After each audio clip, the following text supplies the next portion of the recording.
রাসূলুল্লাহর প্রত্যেকটা নামের প্রথম অক্ষর দিয়ে আল্লাহ তাআলা পুরা আরবি যতগুলো হরফ রয়েছে এই হরফগুলো সাজায় দিয়েছে। সুবহানাল্লাহ কইতে পারলেন না আপনারা? তাকবীর দেন তো, নারায়ে তাকবীর। আসতে বলেন, নারায়ে তাকবীর।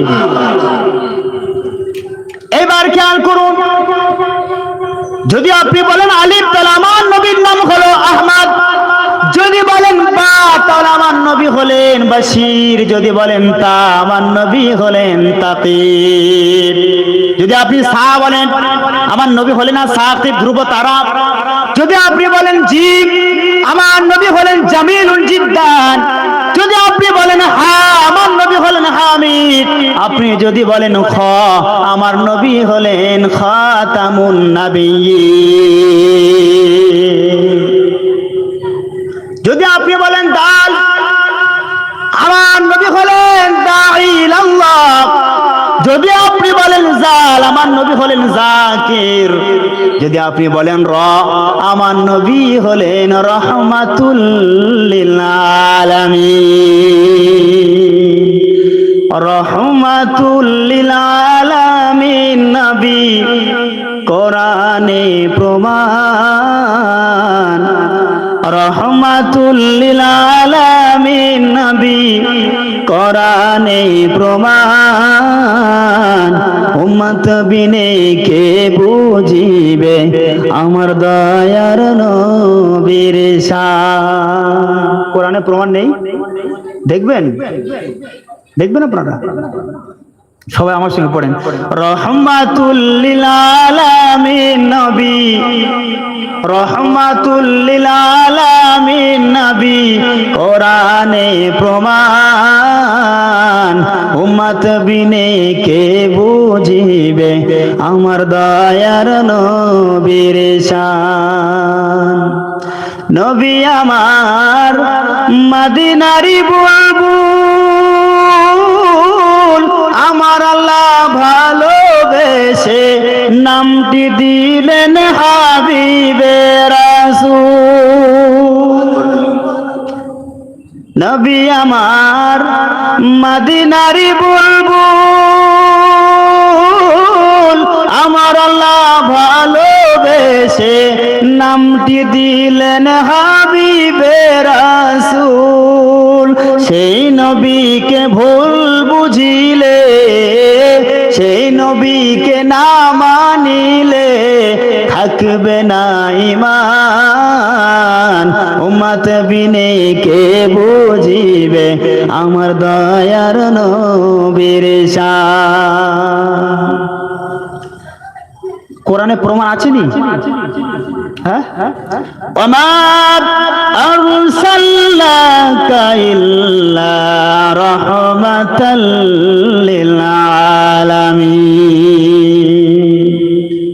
আল্লাহ রাব্বুল আলামিন বলেন আমার নবীকে আমি আল্লাহ তাআলা শুধু বাহাদুরপুরের জন্য রহমত করি নাই, বিরসুপুরের জন্য রহমত করি নাই, উলুবেড়িয়ার জন্য রহমত করি নাই, গোটা হাওড়া জেলার জন্য রহমত করে পাঠাই নাই। আল্লাহ তাআলা কোরআনের ভিতরে ঘোষণা দিয়েছেন তামাম জাহানের জন্য আমার নবীকে রহমত করে পাঠাইছি। আল্লাহ রাব্বুল আলামিন বলেন লাকাদ মান্নাল্লাহু আলাল মুমিনিনা ইয বা'আসা ফীহিম রাসূলা। আল্লাহ রাব্বুল আলামিন বলেন হে রাসূল, নিশ্চয় আমি আল্লাহ তাআলা আপনি নবীকে কতটা পরিমাণ দয়ার ভান্ডার করে পৃথিবীর জমিনে প্রেরণ করেছি জানেন না গো নবীজি? আল্লাহ তাআলা বলেন আমি পৃথিবীতে আদম শফিউল্লাহকে প্রেরণ করেছি, তবে আপনি নবীর মতো দয়ার ভান্ডার করে পাঠাই নাই। আমি নূহ নবীকে পাঠিয়েছি, আপনি নবীর মতো দয়ার ভান্ডার করে পাঠাই নাই। আমি ঈসা নবীকে এই পৃথিবীর জমিনে পাঠিয়েছি, আপনি নবীর মতো দয়ার ভান্ডার করে পাঠাই নাই। আমি মূসা নবীকে এই পৃথিবীতে পৃথিবীতে পাঠিয়েছি, আপনি নবীর মতো এত বড় দয়ার ভান্ডার করে পাঠাই নাই। এই পৃথিবীতে 1,23,999 জন নবী রাসূলকে পৃথিবীতে পাঠিয়েছি, আপনি নবীর মতো এত বড় দয়ার ভান্ডার করে পাঠাই নাই। রাসূলকে আল্লাহ কেমন দয়ার ভান্ডার করলেন, কেমন রাসূলকে আল্লাহ দয়ার ভান্ডার করলেন, কেমন রহমত করে পৃথিবীর জমিন আল্লাহ তাআলা রাসূলকে প্রেরণ করলেন। আল্লামা ইমাম তাবারানী তার মুজামুল কাবিরের ভিতরে হাদিসটা বর্ণনা করেছেন। আল্লামা আবু বকর বাইহাকি তার আস-সুনানুল কুবরার ভিতরে হাদিসটা নকল করেছেন। আল্লাহ রাসূল বলেন, আমি একদিন দেখলাম আমার সাহাবীরা একটা মজলিস কায়েম করেছে, মাহফিল ইন্তজাম কায়েম করেছে। রাসূল কারীম দেখলেন সাহাবীরা একটা মজলিস কায়েম করেছে। এই যে মাহফিল সাজিয়েছি না আমরা, এটা মাহফিল তো নাকি? তো সাহাবায়ে কেরাম একটা মাহফিল সাজিয়েছেন সুন্দর করে।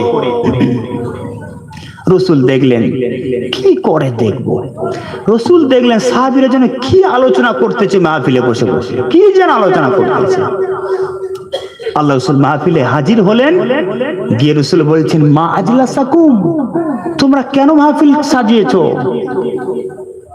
কেন মাহফিল কায়েম করেছো? সাহাবীদেরকে রাসূল প্রশ্ন করতেছেন, সাহাবীরা তোমরা কেন মাহফিল সাজিয়েছো, মাহফিল কেন কায়েম করেছো? তিনি জানেন না সাহাবীরা কার জন্য মাহফিল কায়েম করেছেন।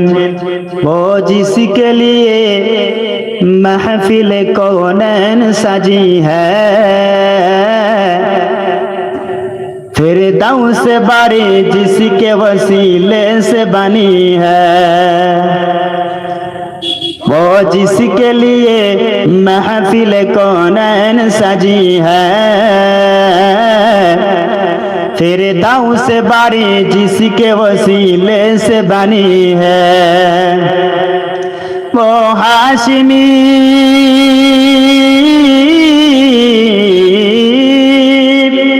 वो हाशिमी माँ की मदनी उल अरबी है, वो मेरा नबी मेरा नबी मेरा नबी है। রাসূল বললেন, সাহাবীরা তোমরা কেন মাহফিল সাজিয়েছো, কেন মাহফিল কায়েম করেছো বলো না। সাহাবায়ে কেরাম বলেন, নাহমাদুল্লাহ জাল্লা ওয়া আলা লিআন্নাহু মান্না আলাইনা বিকা ইয়া রাসূলুল্লাহ। হুজুর, আমরা নামাজের আলোচনা করার জন্য মাহফিল সাজাই নাই, আমরা যাকাতের আলোচনা করার জন্য মাহফিল ইন্তজাম করি নাই, আমরা হজের আলোচনা করার জন্য মাহফিল সাজাই নাই, রোজার আলোচনা করার জন্য মাহফিল সাজাই নাই। আপনি নবীকে আল্লাহ তাআলা আমাদের বুকে এত বড় একটা দয়ার ভান্ডার করে পাঠিয়েছেন, আপনি নবীকে আল্লাহ তাআলা আমাদের বুকে এত বড় একটা রহমত হিসাবে পাঠিয়েছেন, সেই জন্য করে আমরা আল্লাহ তাআলার শুকরিয়া আদায় করার জন্য মাহফিল কায়েম করেছি। আল্লাহর নবী বললেন, সাহাবীরা সত্যি করে বলো তোমরা মাহফিল কেন সাজিয়েছো বলো। সাহাবীরা রাসূলুল্লাহ সাল্লাল্লাহু আলাইহি সাল্লাম 3 মারতবা জিজ্ঞাসা করলেন সাহাবীদেরকে। সাহাবীরা বলেন, ইয়া রাসূলুল্লাহ, এই উদ্দেশ্য আমাদের উদ্দেশ্য এটাই। জিজ্ঞাসা করার পর রাসূল বললেন, সাহাবীরা তোমাদেরকে 3 মারতবা জিজ্ঞাসা করেছি, তাই বলে তোমরা মনে কষ্ট নিও না, দুঃখ নিও না। কেন তোমাদেরকে 3 বার আমি রাসূল জিজ্ঞাসা করলাম তোমরা জানো না গো সাহাবীরা। রাসূলুল্লাহ বললেন, সাহাবীরা তাহলে শোনো, আমি রাসূল তোমাদের ছোট করার জন্য না, আমি রাসূল জানি তোমরা সত্যি সত্যি আল্লাহর প্রশংসা করার জন্য মাহফিল সাজিয়েছো, তারপরেও 3 মারতবা কেন আমি জিজ্ঞাসা করলাম সাহাবীরা। রাসূল বললেন, সাহাবীরা তোমরা যে মাহফিল সাজিয়েছো, এই মাহফিল সাজানোর কারণে আল্লাহর ফেরেশতারা তোমাদের প্রশংসা করে নাই, মানব জাতি তোমাদের প্রশংসা করে নাই, জিন জাতিরাও তোমাদের প্রশংসা করে নাই। তোমাদের এই মাহফিল সাজানোর কারণে স্বয়ং আল্লাহ তাআলা তোমাদের প্রশংসা করেছে।